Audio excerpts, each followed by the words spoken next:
Hi, today is the start of a 6-part series. This series was created to allow you to delve deep into yourself and your business. I'm calling the series Dreams, DREAMS,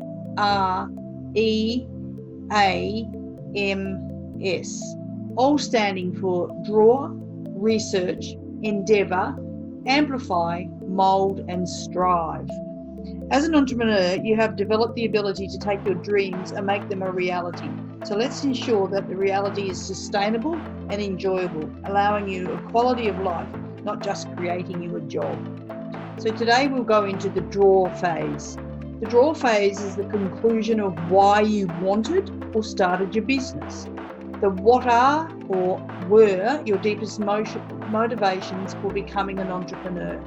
The answer will sustain you to understand and enjoy the future's highs and sustain the low ebbs of owning your own business. What are your big dreams for your future?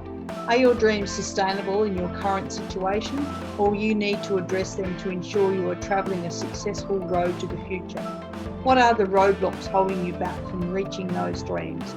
Imagine how you could transform your business if you could overcome those roadblocks and become the expert in your field. So today what I want you to do is to start to jot down a few of those thoughts and those reasons why you became an entrepreneur and what your actual dreams for the future are. And then we can just discuss them in the group and take it further when we go into tomorrow's research phase.